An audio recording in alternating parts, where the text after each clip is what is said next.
Estamos aqui num episódio do nosso Pode Crescer e hoje nós vamos falar aqui com uma convidada super especial que teve uma mudança de carreira significativa.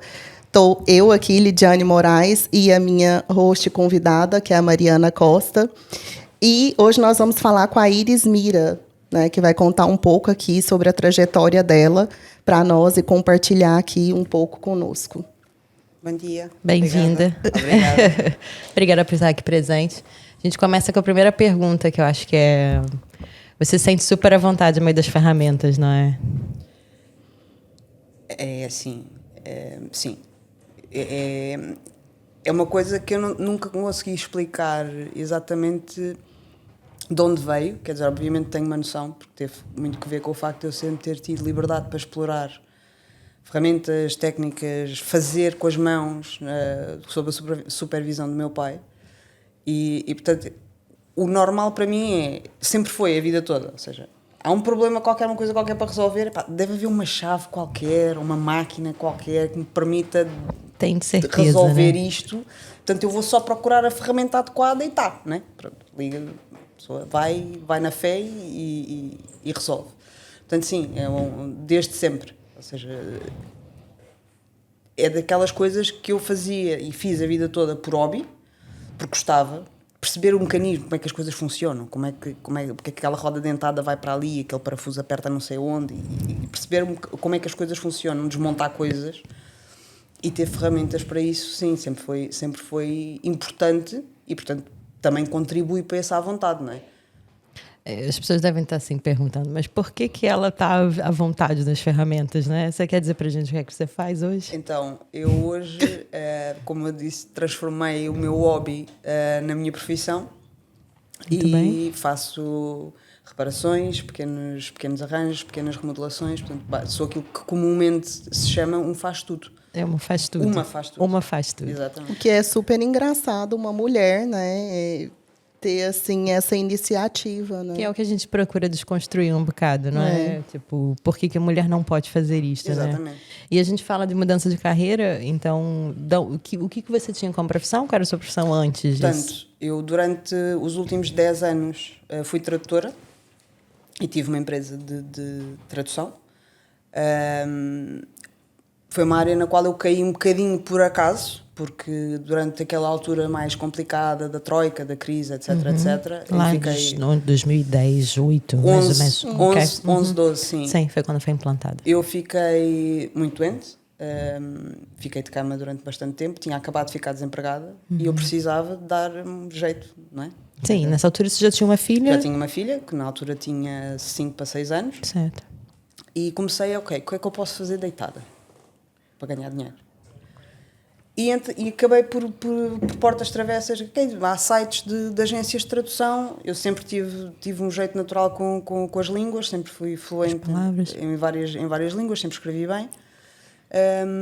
Ok, vou começar a tentar fazer isto. E começa por um trabalho pequenino, ou mais um trabalho pequenino. Eu fui mantendo sempre aqueles trabalhos pequeninos. Às páginas tantas, tive um emprego normal, das 9 às 5, num escritório de solicitadoria.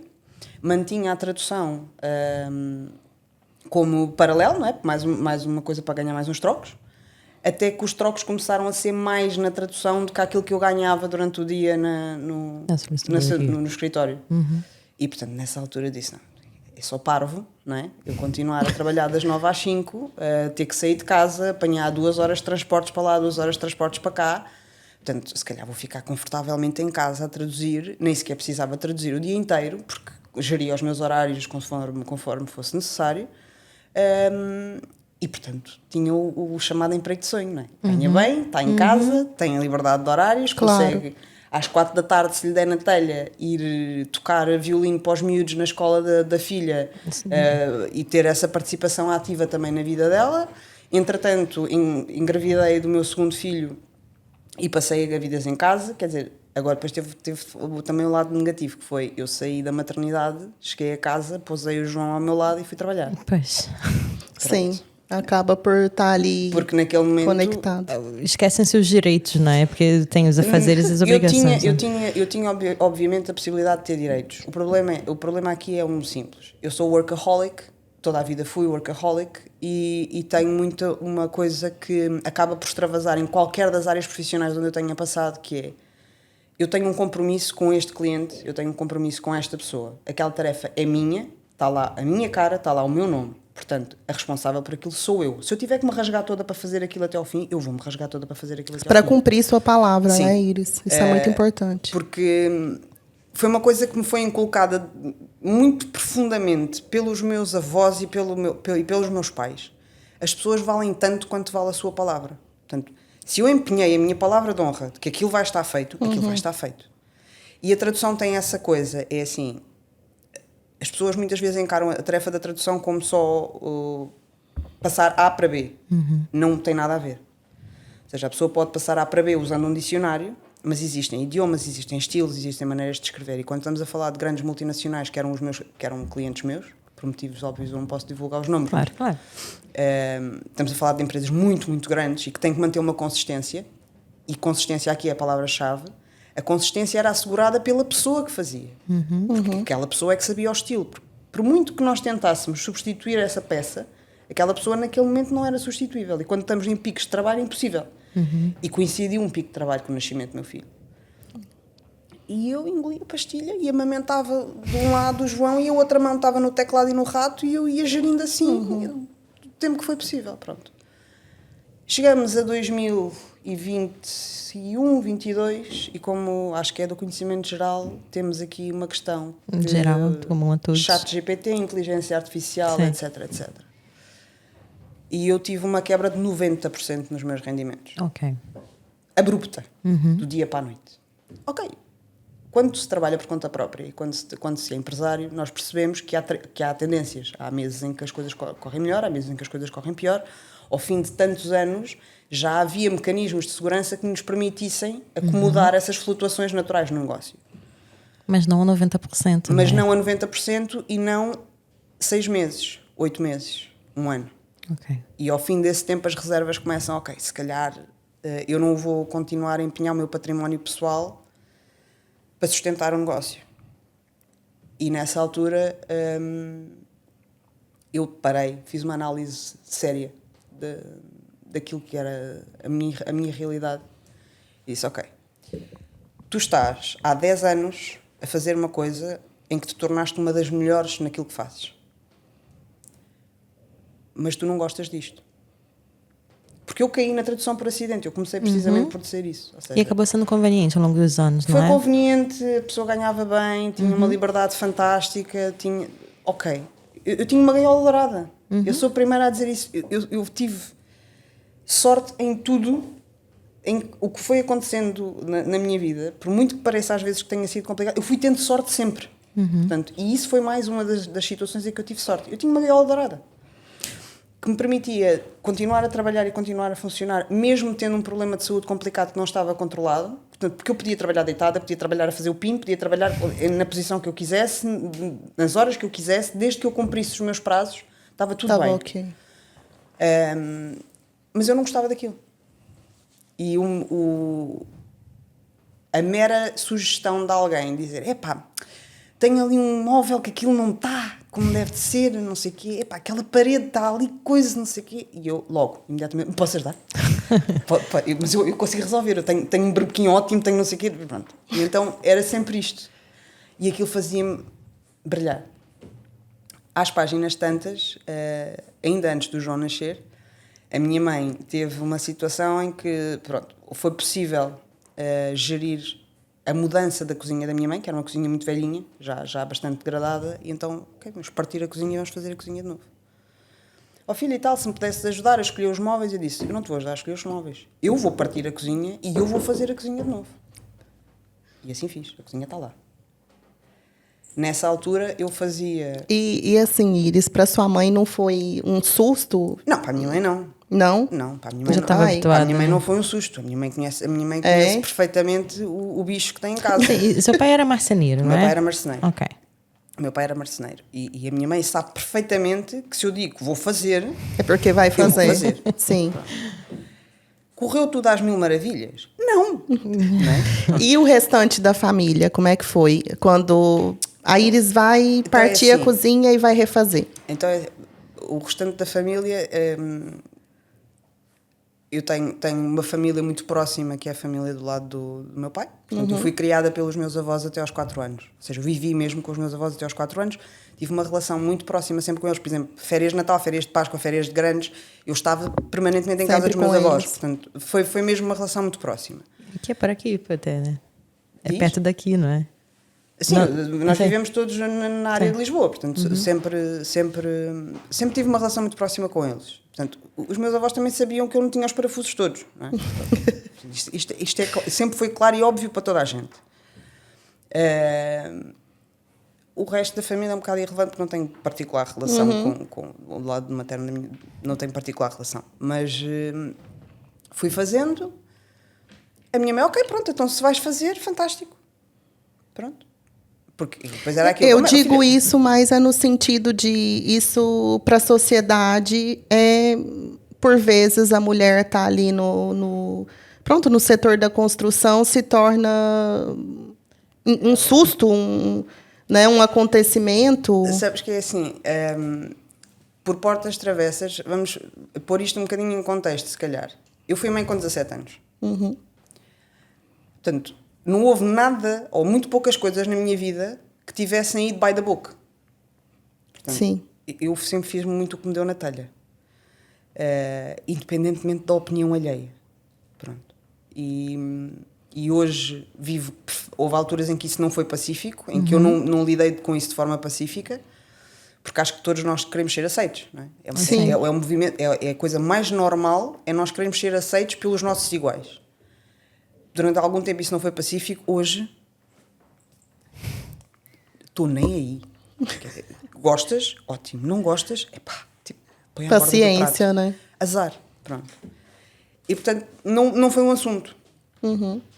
Nessa altura não foi um assunto, porque aquilo era uma coisa encerrada no tempo. Ou seja, eu continuava a ser tradutora, mas naquele momento estava só a fazer uma coisa em casa da minha mãe. Uma coisa pontual. Certo, nem havia na perspectiva de tornar isso como a sua profissão, certo? Mas aquela pedra de toque, aquele momento ficou.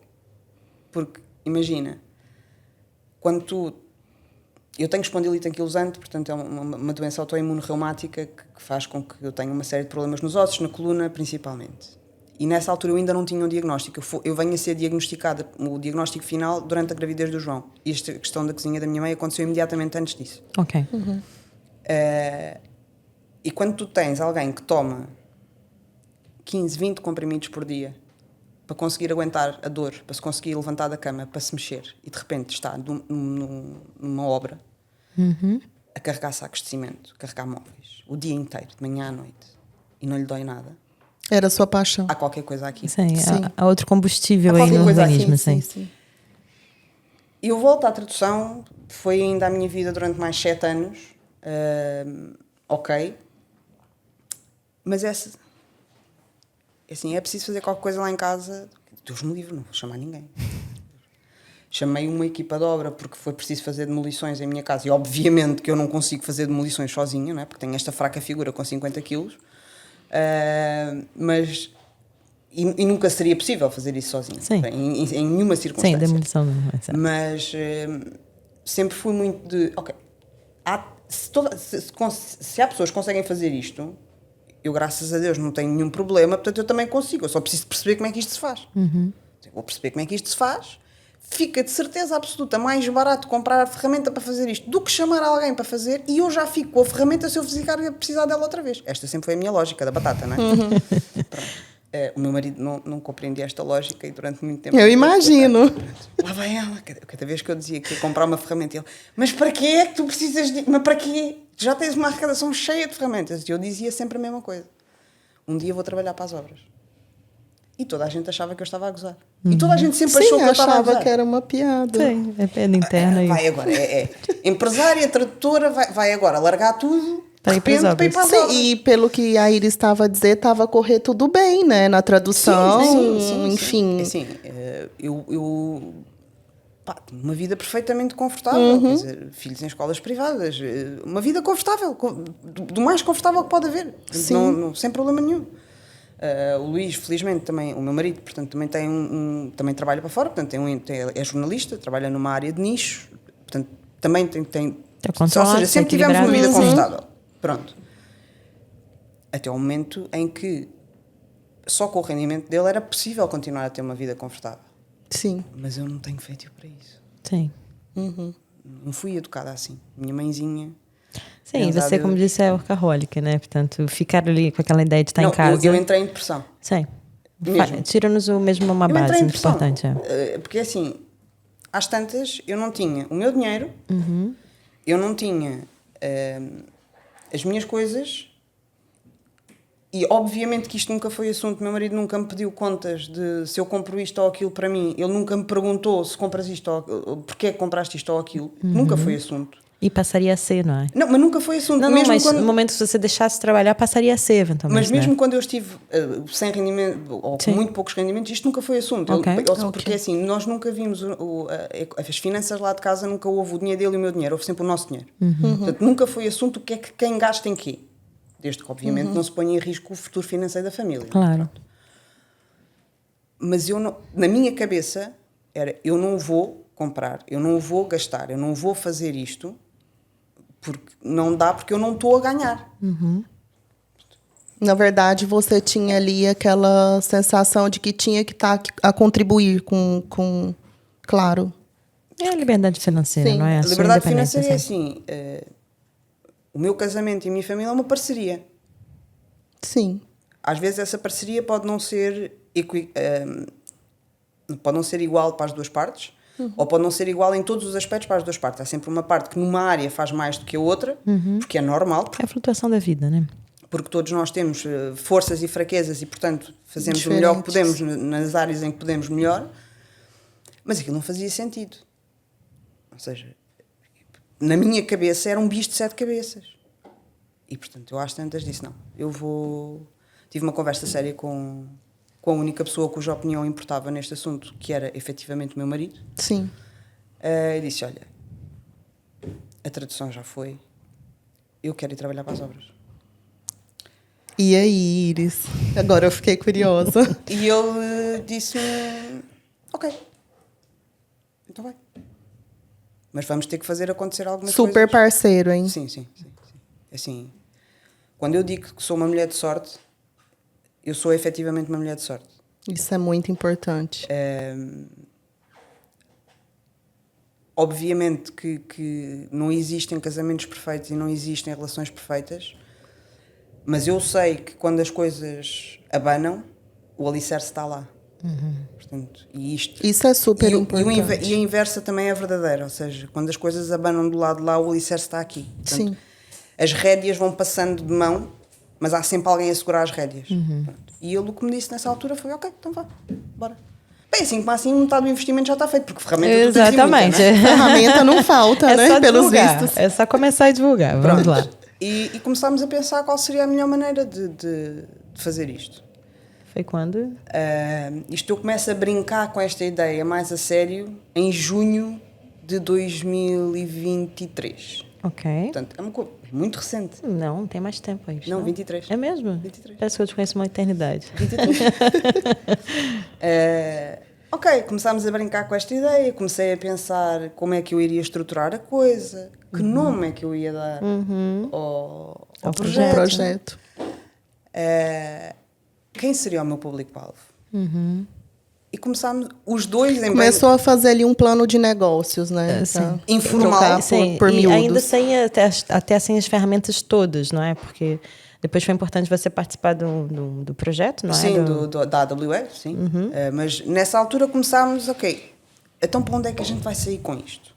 E às tantas percebemos, ok, todo o caminho que eu fiz profissional até aqui deu-me uma série de ferramentas que me permitem ter fatores diferenciadores no meu negócio. Eu falo 4 línguas, compreendo outras 3. Lisboa é um dos destinos mais procurados por estrangeiros que vêm para cá comprar casas e vêm para cá para ficar. E não vamos entrar pela discussão disso, porque não vale a pena. É um facto. É outro podcast. É outro episódio, Iris. É um facto. O que nos dizem as estatísticas e os números é que cada vez mais dessa coorte de estrangeiros são mulheres sozinhas. E eu comecei a imaginar, ok, então tá, é isto. Portanto, eu consigo comunicar com elas, seu público. Consigo-lhes passar a segurança de não se sentirem ameaçadas por alguém que não fala a língua delas. Que é, nesse caso, a ameaça também tem a ver com ser enganado, não é? Também, né? Existe... Não vamos ser politicamente corretas aqui e vamos falar sem nos limitarmos àquilo que é o politicamente correto. Objetivamente, enquanto mulheres, eu sinto-me mais confortável de abrir a porta da minha casa a uma mulher do que a um homem que eu não conheço de parte nenhuma. Isto é biologia. Sim, sobretudo quando você é uma mulher solteira. Pronto. Que não fala a língua. Que não... Sim, dá num país estranho. Pronto. E eu disse, ok, então onde é que elas estão? Onde é que eu posso encontrar estas pessoas? E comecei a ir Facebooks da vida, né? Há grupos no Facebook, pessoas. Okay, vou procurar uns quantos, vou entrar nos quantos. E vou começar a perceber como é que as coisas funcionam. Se é permitido fazer publicidade, se é permitido estar ou não sei o quê. Alguns deles permitem isso. Um belo dia, em agosto de 2023, ia haver um encontro informal ao fim da tarde de mulheres estrangeiras em Lisboa. E eu fiz um logotipo no Canva à pressa, mandei estampar uma t-shirt, vesti a minha t-shirt e fui. Eu sou pessoa de tal, eu sou tradutora, mas estou a mudar de carreira, faço isto, isto e isto, e o nome começa a circular. E 3 dias depois tenho o meu primeiro cliente. E depois foi uma bola de neve. Mas Iris, e aí? Você acabou por decidir com seu marido, pelo que eu percebi, e já começou. Parou ali a tradução? Já foi ali? Eu não parei a tradução. Ou não? Eu não parei a tradução. Portanto, eu tinha fechado a empresa porque não era economicamente viável mantê-la. E a minha ideia sempre foi, ok, se vier trabalho de tradução, eu vou fazendo o trabalho de tradução. Mas a verdade é que não veio. Ou melhor, o trabalho que vinha de tradução era pago a um sexto do preço daquilo que era o preço normal que eu cobrava e que não era um preço alto para o mercado. Ok. Portanto, existe uma diferença abissal entre aquilo que era a realidade do mercado em 2020, 2021 e aquilo que é a realidade do mercado agora. A realidade do mercado agora é que as máquinas fazem a tradução e depois alguém vai dar um olhinho para ver se aquilo está bom. Ok. Percebi. Isto é a realidade do mercado hoje. E não era aquilo que eu gostava de fazer. E não era aquilo que eu queria fazer. Eu mantive sempre a porta aberta. Se houvesse trabalho de tradução que fosse rentável e que valesse a pena o meu tempo, eu estava lá para fazer. A verdade é que isso veio-se a demonstrar ao longo deste tempo todo que não aconteceu. Eu terei feito 15, 20 traduções neste tempo todo. Portanto, Percebi. Portanto, nessa altura, a empresa já estava fechada, desde abril. Eu estava a tentar recuperar mental e fisicamente do choque, do baque, daquilo tudo. Não é? A minha vida, quer eu queira olhar para isso dessa forma ou não, a minha vida mudou do dia para a noite. Exatamente, sim. Porque a minha rotina, como eu a conhecia, já não existia. Já não existia mais. A minha realidade financeira, não sendo grave, não era a mesma. E, portanto, havia aqui uma série de situações que eu estava-me a tentar, ok, ganhar pé novamente, né? Perceber em que terreno é que estava a pisar novamente. Sim. No entanto, acontece tudo isso e você não descansa, simplesmente arregaça as mangas e vai. E aí se lança nesse evento. A minha forma de lidar com os problemas, com as atribulações da vida sempre foi essa. É, ok, tem que haver alguma coisa que eu possa fazer.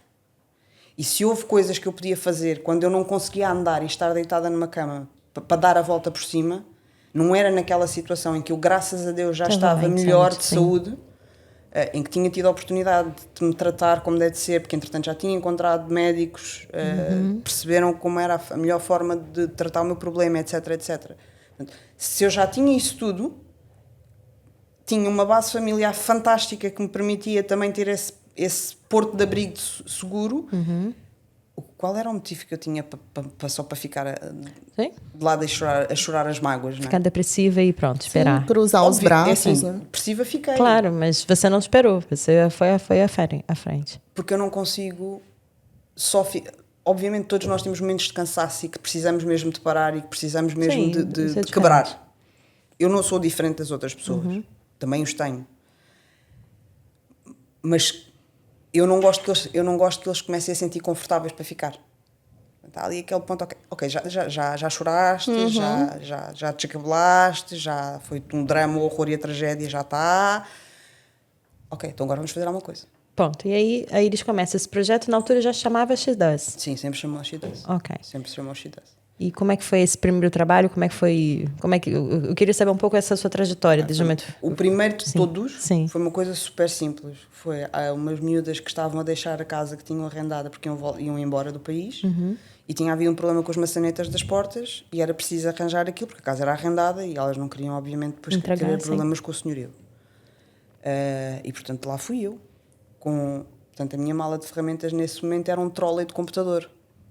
Daqueles trolleys de levar o computador. Sim, era o que eu tinha. É o que tem, não é? Então está ótimo. Não temos imagem do acervo agora da Iris. Não temos, não é, Iris? Não temos, mas eu posso providenciar.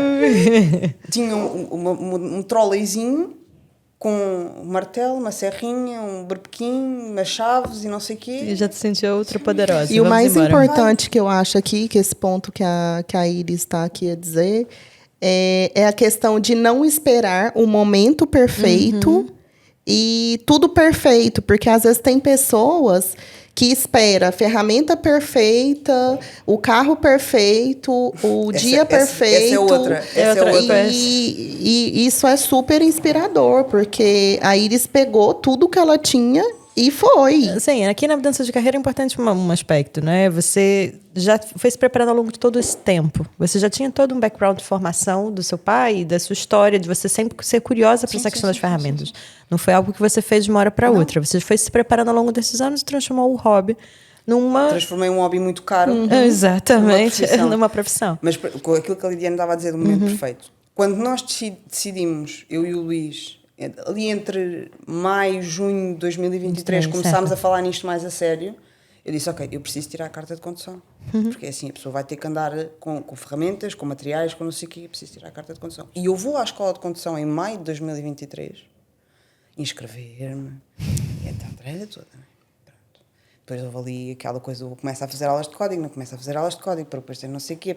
Tem todo ali um percurso, né? Em setembro, cai-me um projeto gigantesco na She Does, que foi o meu primeiro grande projeto do jardim. Foi transformar um Sim, espaço eu cheguei a ver abandonado as fotos. num jardim. A Iris me mostrou. E nessa altura eu estava a sair de casa às 7 da manhã e a chegar a casa às 8 da noite. Tempo para ir às aulas de condução não temos. Isto foi setembro, outubro, aí eu já tinha gente à espera Já começou a criar uma lista de espera dos seus trabalhos. Eu comecei a ter lista de espera para trabalhos, porque o feedback dos clientes era bom e, portanto, o contacto passa a outra. Se der publicidade em lado nenhum, só que eu também era uma pessoa, portanto, também não tinha muito para onde dar resposta, porque não tinha uma equipa, não tinha e não tenho ainda. Se alguém se quiser juntar à equipa. Audiência. E, portanto, eu já tinha a agenda cheia e às tantas era assim. Eu fazia a minha vida toda de Uber. Porque não tinha carro. Eu me vejo tanto em você. É preciso ir ao Leroy Merlin buscar deck. Ripas de deck têm 2,60 m. Então chamas um Uber XL, baixas os bancos todos, o senhor vai fazer cara feia, mas tu vais meter as ripas e vais na mesma. Iris, isso é super inspirador. Isto aconteceu N vezes.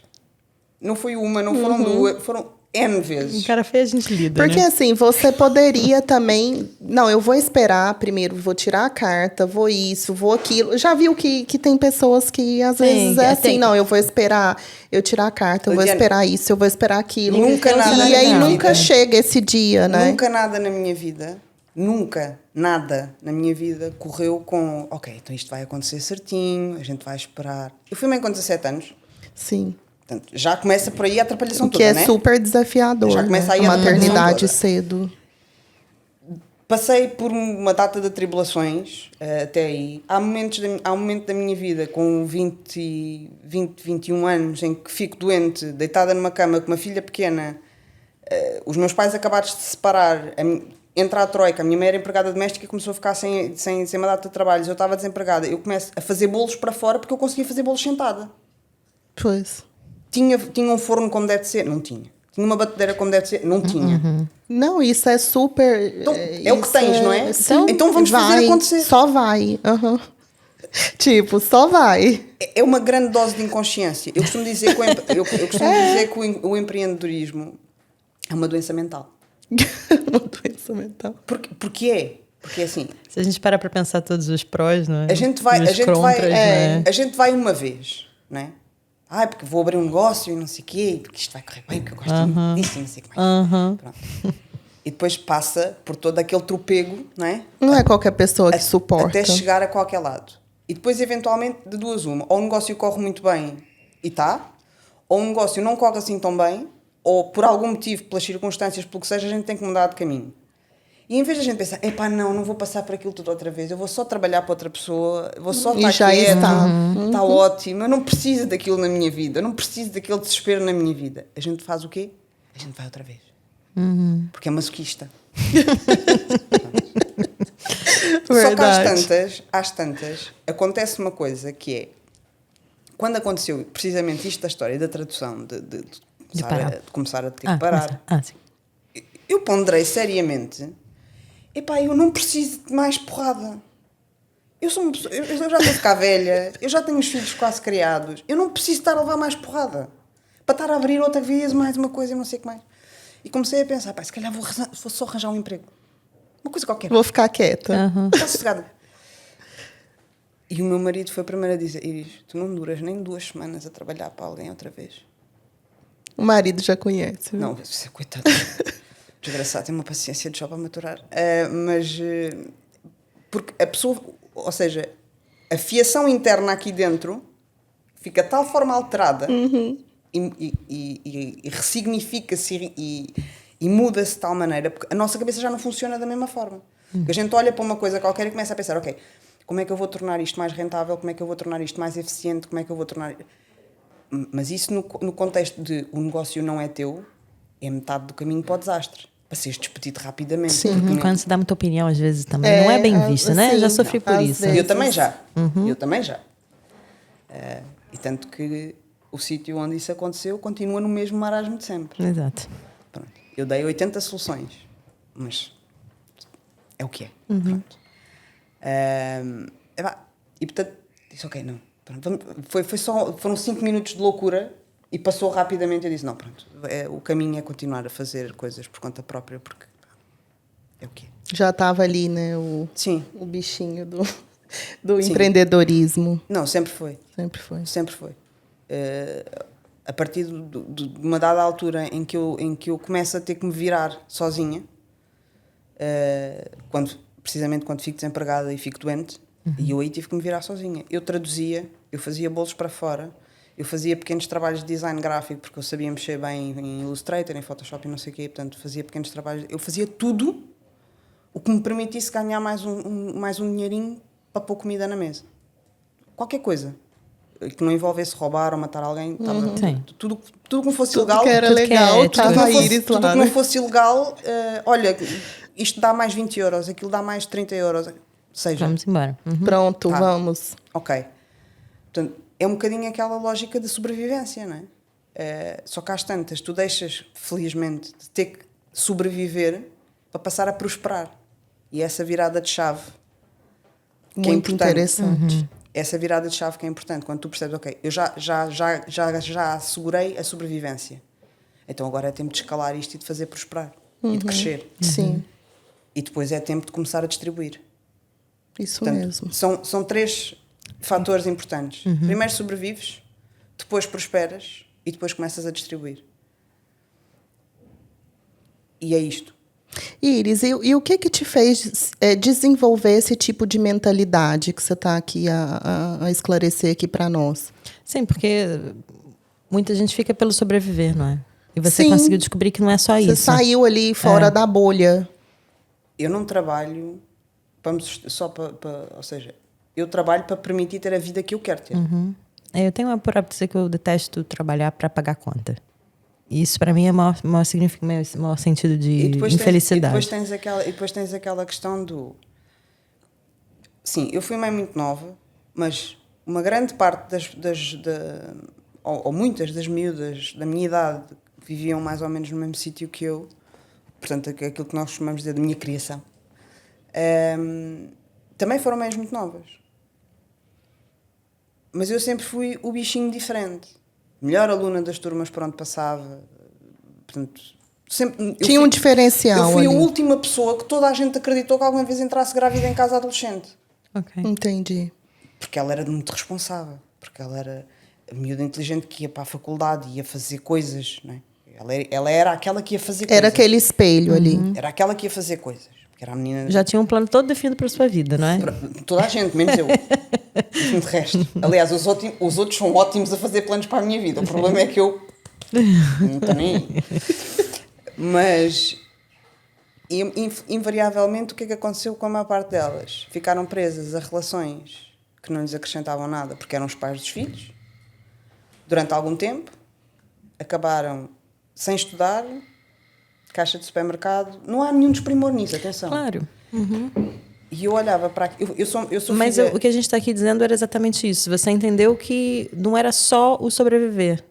Mas o que acontece, a grande maioria das pessoas, é que elas ficam por aí. É isso, porque eu sou filha de um marceneiro e de uma empregada doméstica. Com muito orgulho. Só que esse marceneiro e essa empregada doméstica fizeram absoluta questão de me dar livros, de me dar mundo, de me dar arte, de me dar possibilidade de estudar música, de me dar possibilidade de ver coisas diferentes, de ir a teatro, de ir a espetáculos, de ver museus. O meu pai era apaixonado por arquitetura, apesar de ser marceneiro, portanto, passava tempo comigo na rua a ver prédios ou monumentos e a explicar-me que aquilo era assim, a ogiva não sei do quê, não sei como é. Portanto, ele era marceneiro, sim, mas tinha uma cultura fantástica. A minha mãe... idem aspas, ou seja, a empregada doméstica sim, mas a minha mãe, não vês a minha mãe sentada num transporte público, porque ainda hoje anda em transportes públicos sem um livrinho para ler. Portanto, a minha mentalidade não foi a mesma dessa minha coorte de pessoas da mesma idade que eu, que tiveram as mesmas circunstâncias que eu. E eu vi a minha mãe e o meu pai, principalmente a minha mãe, a sair cedíssimo de casa de manhã, a chegar tardíssimo a casa, cansadíssimo, trabalho pesadíssimo. Não é isto que eu quero para a minha filha. Não é para mim. Não é isto que eu quero para ela. Portanto, se não é isto que eu quero para ela, eu tenho que dar o exemplo. Porque tu não educas por dizer tens que ser não sei o quê, tens que fazer não sei o que mais. Tu educas pelo exemplo. Sim, são as ações que as crianças copiam, não é? E foi a pedra de toque para eu não me conformar para o inconformismo, ou seja, para a vontade de fazer diferente, foi a Clara. Sempre. E continua a ser. E esta questão da She-Does também vem de uma vez, uma conversa que eu estava a ter com ela, porque ela decidiu-se por uma área profissional muito dominada pela presença masculina. Muito bem. As engenharias, principalmente nas áreas das ciências exatas. E eu disse, porque não te podes limitar porque ser mulher era o que faltava e porque já, onde é que já se viu e não sei o que mais. E ela responde-me, e tu? Quando é que tu vais fazer aquilo que realmente gostas e deixas de estar com medo de arriscar só porque és mulher? Porque eu tinha esse preconceito dentro da minha própria cabeça. Sim, que é o que a gente tenta desmistificar, não é? Por que a mulher não pode ir para a obra? E eu levei, como se costuma dizer, um estaladão sem mão. Claro. De um pirralho de 14, 15 anos. E tive que engolir em seco e pensar naquilo a sério. Ok, qual é o exemplo? Porque que eu até estou a o dar? exemplo, é isso que eu ia falar agora. Eu vou-lhe estar a dizer, não, porque vais fazer aquilo que tu quiseres, independentemente do que tu Sim. sejas. Mas eu não preciso, não é? Mas eu não faço. Eu fico aqui quietinha na minha gaiolinha dourada com medo. Sim. Foi realmente, foi... Então, pegando um pouco sobre esse universo masculino, onde a gente sabe que tem 93% de dominância masculina e só 7% das mulheres estão ali nas obras, não é? E que, por norma, essas mulheres são em cargos de arquitetura, engenharia e não nas obras em si. Não na mão no cimento. Não na mão suja de cimento, né? Como é que tem sido para você esse... São várias as perguntas aqui. Primeiro, como é que tem sido a aceitação das pessoas? Conta um pouco isso. Como é primeiro essa aceitação das pessoas, não só dos clientes também, porque a gente sabe que tem vários episódios aqui, né? Começaste por falar em números, então eu vou-te falar da minha realidade em números. A minha realidade em números é 97% das minhas clientes são mulheres. Ok. Pronto. Portanto, isto dirá alguma coisa. Diz muita coisa.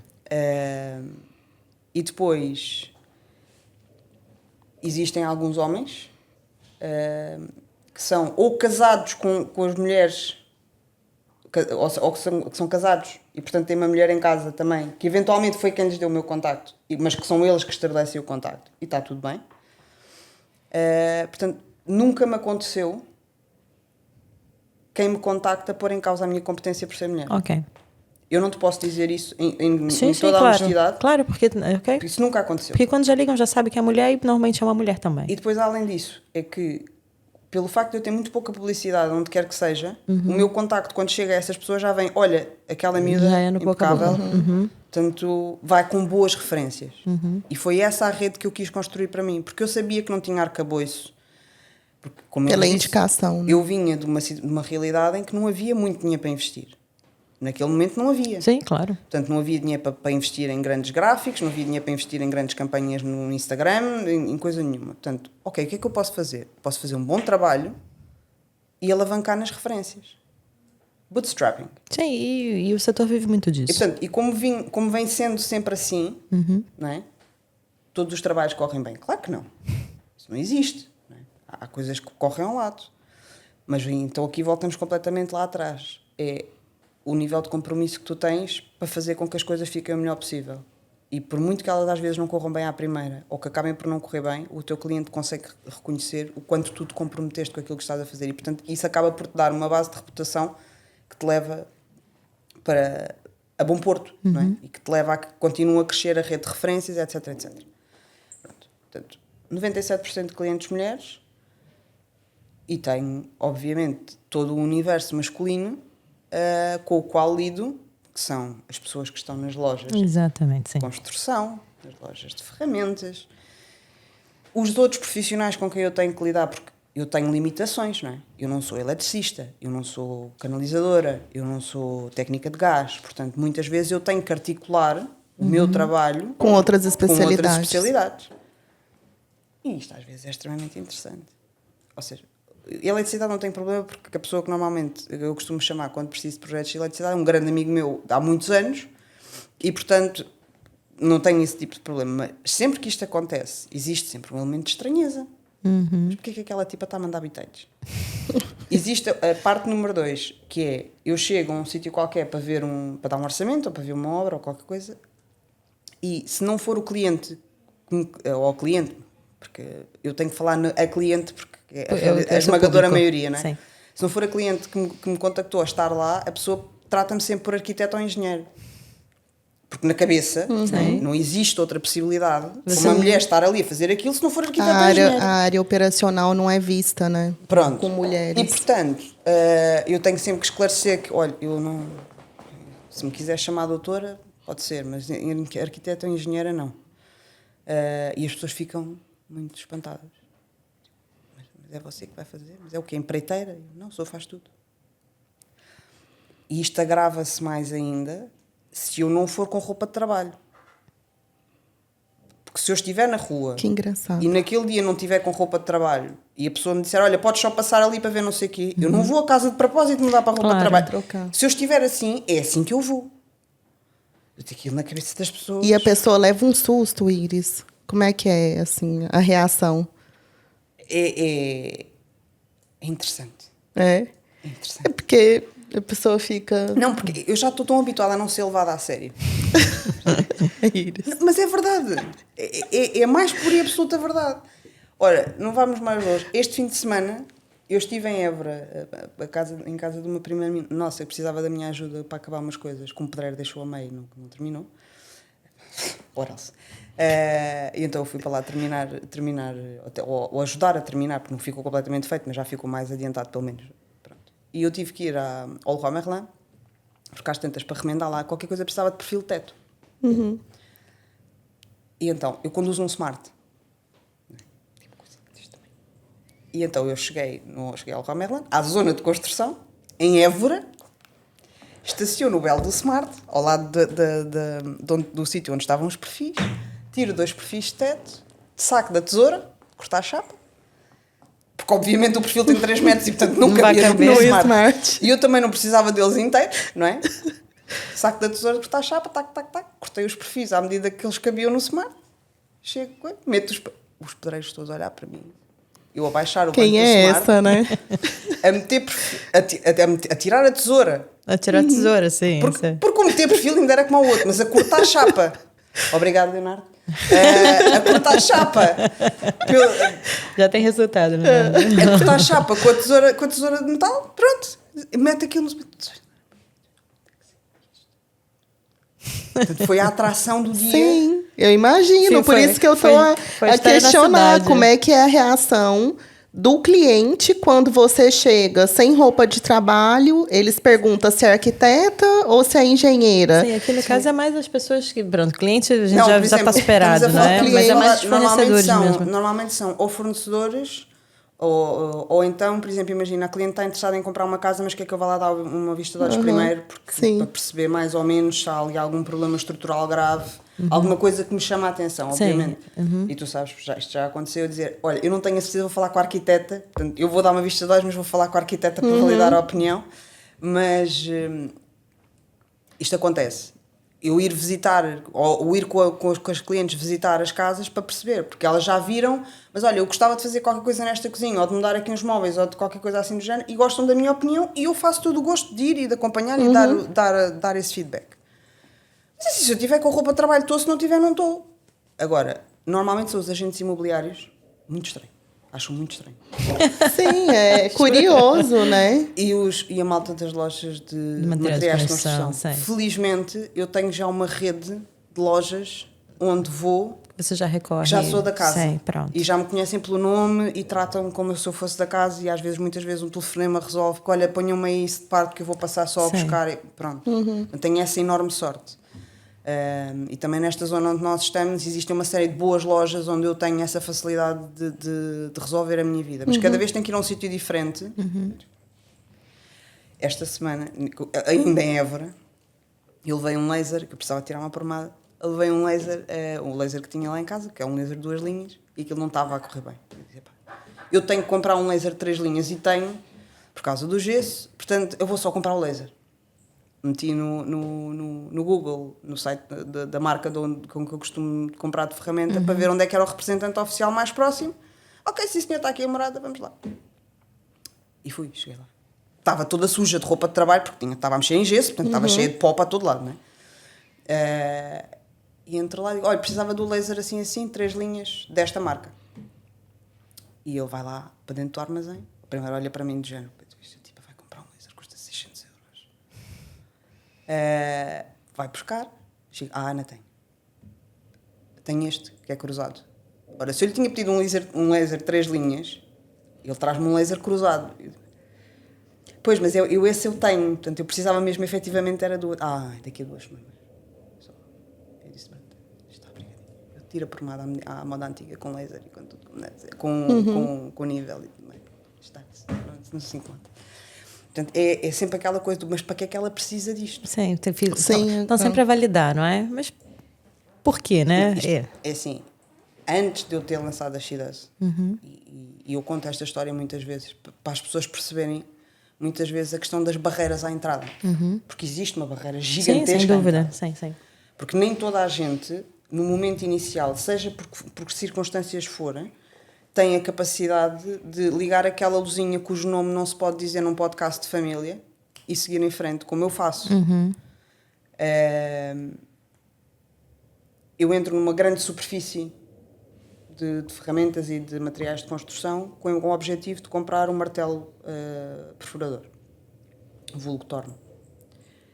Porque tinha que arrancar nos rodapés em minha casa e não me apetecia estar de martelo e cinzela a arrancar um a um. Portanto, vamos só poupar tempo. E até porque eu queria aquilo e pronto. Sim, é? Então arranjar uma desculpa para comprar. Sim, você gosta de comprar as ferramentas, já sabemos disso, mas não é só isso. A gente sempre defende muito que a questão das mulheres nas obras é a utilização das ferramentas de forma correta, porque são elas que fazem boa parte do trabalho, a gente só tem que saber utilizá-las, não é? Como deve ser. Pronto. Eu queria comprar a torna. Apanhei meu marido numa tarde que ele ia ter reuniões, tinha ido almoçar com ele, portanto estava assim.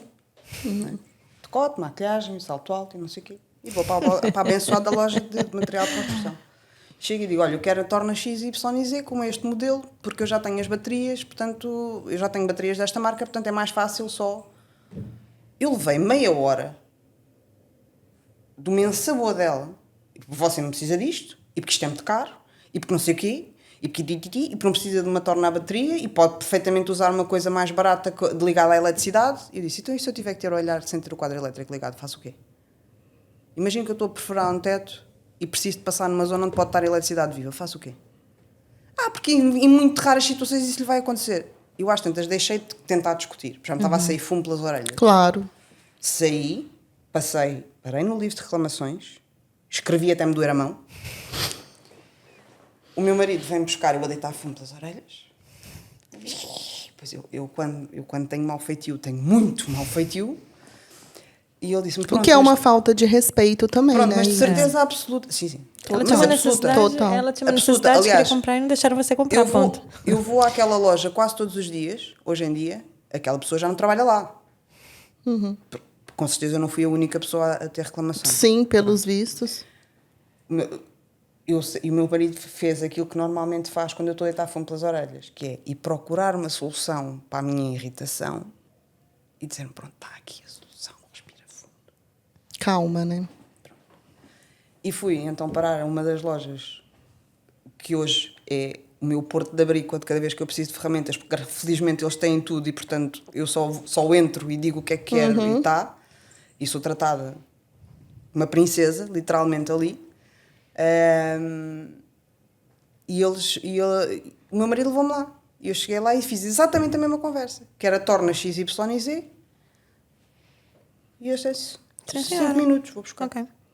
Que é o que a gente espera, não é? A gente poder entrar de igual numa loja e saber que ninguém está questionando o que a gente sabe. Eu estava vestida exatamente da mesma forma. Eu estava... Portanto, eu saí de um sítio para ir para o outro. Não houve nenhum fator que tivesse alterado aqui. É aquele pré-julgamento, né? Olha, uma mulher... Não é só o pré-julgamento, é uma questão de profissionalismo. Tu tens um cliente, seja ele qual for, que te quer comprar um serviço ou um produto qualquer que tu vendes. Você tenta entender a necessidade, mas você não questiona essa necessidade. Não é se você está dizendo que quer. Mas uma coisa é a pessoa chegar ao pé de ti e dizer assim, olha, achas que... Sim, exatamente. Qual é a tua opinião sobre? E aí, nesse caso... Havendo abertura da parte do cliente para isso, eu vou dar a minha opinião. Outro é, eu quero isto. E não é uma coisa que vá pôr em risco. Mas por que você quer isto, não é? Sim. Eu não tenho nada a ver com isso. Exatamente, sim. Exatamente. As pessoas fazem... Aquilo que bem entendem. E vocês sabem disto tão bem como eu, porque trabalhamos todas na mesma área. As pessoas fazem dos pedidos mais estranhos. Sim. Mas não sou eu que vou viver lá em casa. Sim. Não sou eu que vou ter que olhar para aquilo todos os dias. A minha função ali não é discutir. Eu posso eventualmente dizer, se calhar vai ser cansativo.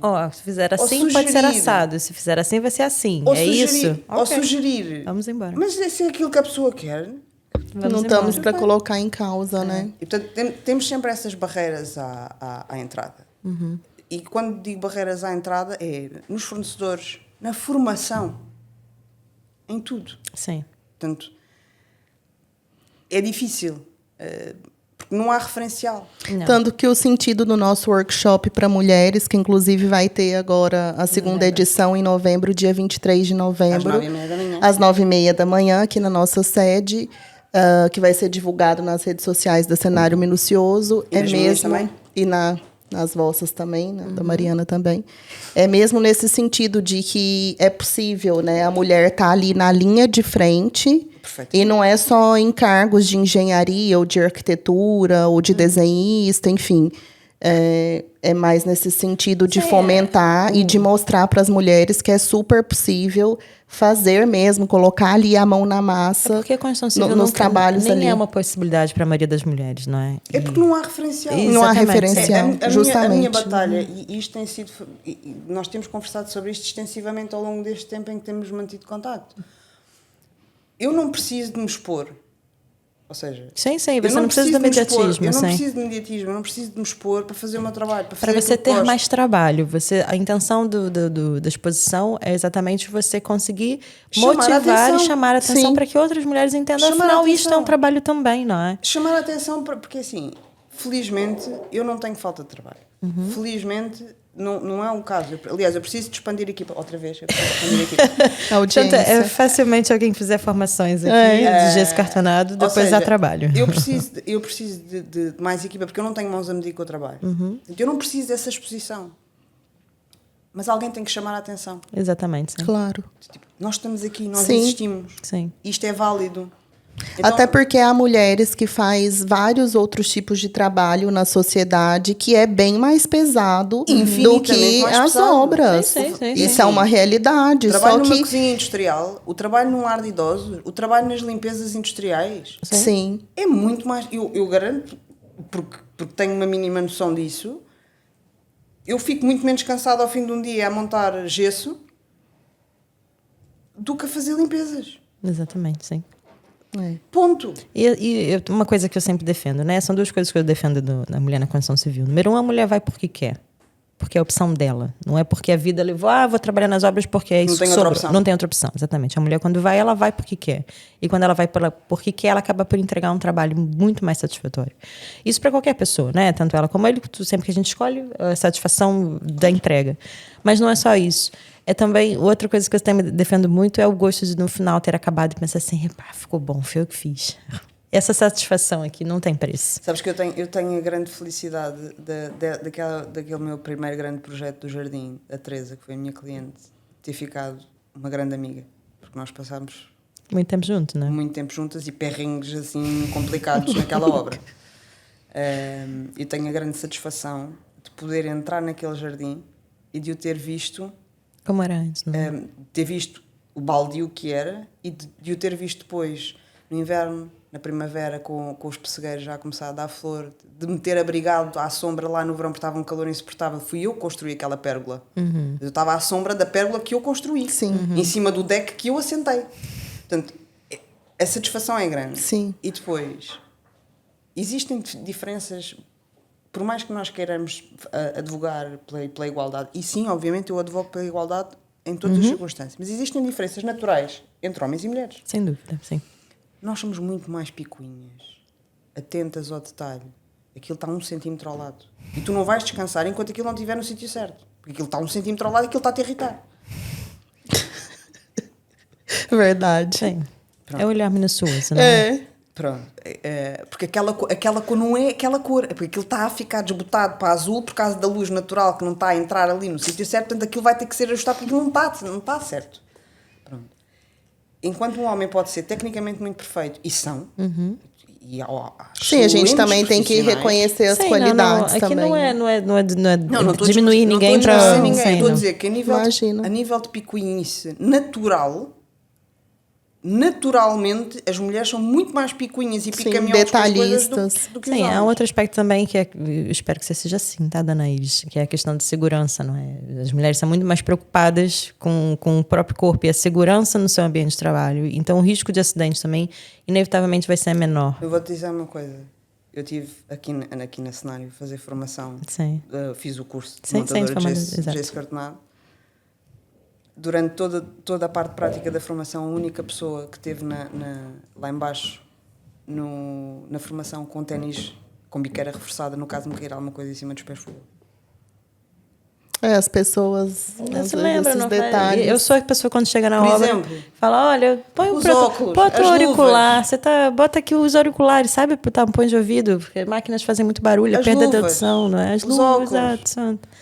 Eu falo sempre, eu sei que eu sou chata, mas vamos lá. Sou picuinhas com essas coisas. Por exemplo, a maior parte dos meus equipamentos de perfuração, todos eles têm extração de pó.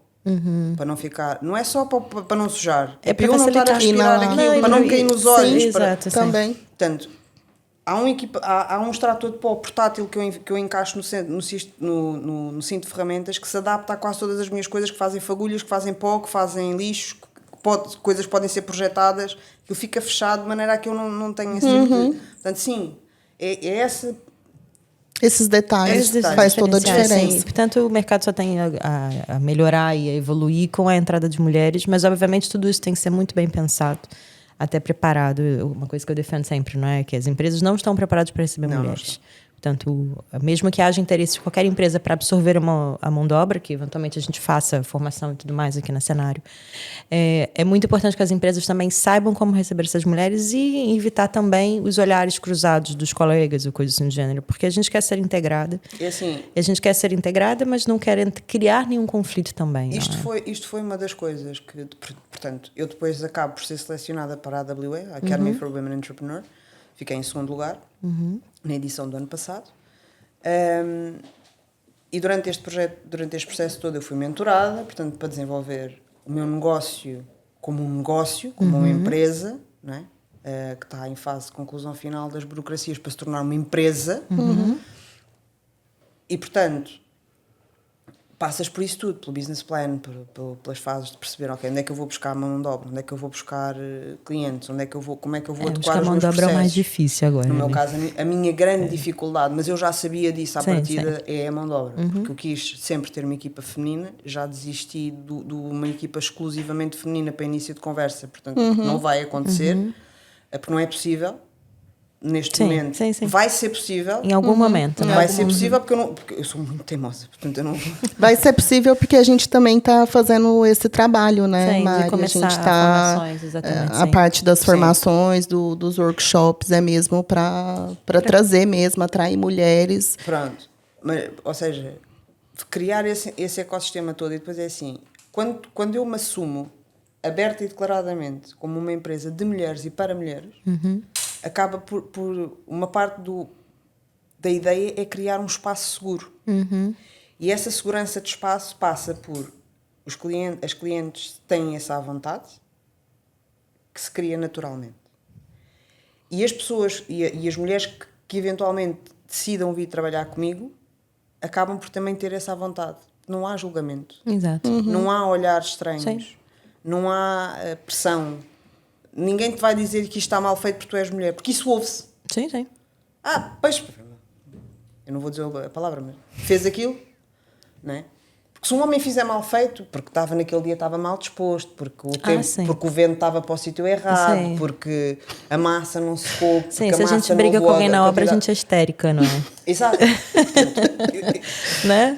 A batalha é género não define competência. Exatamente. E género também não define os motivos pelos quais as tuas coisas correm bem ou mal. Exatamente. Portanto, a competência define. Sim. O facto de seres mulher não faz com que tu sejas competente para trabalhar nas obras. Mas o facto de seres homem também não. Exatamente. Sim. É verdade. Toda a razão.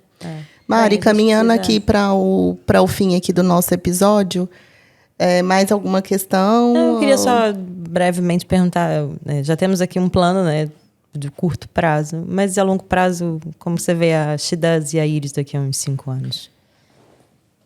Eu, durante os últimos tempos, tenho tido cada vez mais a presença e a opinião mais presente pelas várias pessoas com quem vou conversando, pelas várias opiniões com quem... E eu tento, das pessoas a quem eu reconheço mérito para isso, ouvir o que têm para me dizer e para me ensinar, porque acho que é extremamente importante. Já passaram por isso. Já passaram por uma série de dores e, portanto, eu posso aprender com as dores dessas pessoas e ouvir o que elas têm para me dizer. Eu vejo a She Does como uma coisa que está muito no início, mas que vai escalar necessariamente. Claro. Esperemos. Vai escalar e vai conseguir tocar também na área social, que é uma coisa que para mim é muito cara. Sim. Ou seja, fazer trabalho com mulheres em situação de vulnerabilidade e capacitá-las e dar-lhes ferramentas, literalmente ferramentas para as mãos, para que elas consigam reconstruir as suas vidas. Isto obviamente também me permite fazer crescer a equipa da She Does. Eventualmente, no espaço de 2, 3, 5 anos, provavelmente vai haver franchising da She Does por aí algures. E eu vou-me tornar na próxima Martha Stewart portuguesa. O meu goal é esse. Lindo. Muito bem. Verdade, digno de Muito aplauso. Bem. Conte com a gente, conte comigo também no meu projeto social. Conta comigo também, Iris. Estamos E juntas aí nesse projeto. Assim, é o grupo do World Domination. Portanto, basicamente o plano é dominar o mundo. É dominar o mundo. A partir aqui do nosso Pode Crescer. Um parafuso de cada vez, mas caminhando para dominar o mundo. Mas Iris, cheia de ferramentas, por favor. Claro. Muitas ferramentas. Queremos te agradecer por aceitar o nosso convite aqui para o nosso Pode Crescer, né, Mari? Muito obrigada. Foi muito inspirador ouvir o seu testemunho aqui, a trajetória. Eu acho importante a gente falar sobre a mudança de carreira, porque e não necessariamente só falar sobre as mulheres, porque eu acho que era um ponto muito importante da sua história, e entender por que de repente uma mulher vai para as obras. E, não é? Porque gosta. Exatamente. Iris, sim. Deixa aí para nossa audiência, o seu @ no Insta. Podem encontrar no Instagram em @shedoes.pt, que é principalmente a rede social que eu uso, portanto, no Facebook e Instagram, e eu normalmente vou postando algumas coisas por lá. nos stories, algumas coisas do meu dia a dia. E para as pessoas contactar para serviços, tudo lá. Ok. Está tudo lá, está o Linktree com os números de telefone, com tudo bonitinho, portanto é só precisando de mim, estamos às ordens. Sim, então vai lá contactar a Iris. Tchau, pessoal. Obrigada. Até a próxima. Tchau.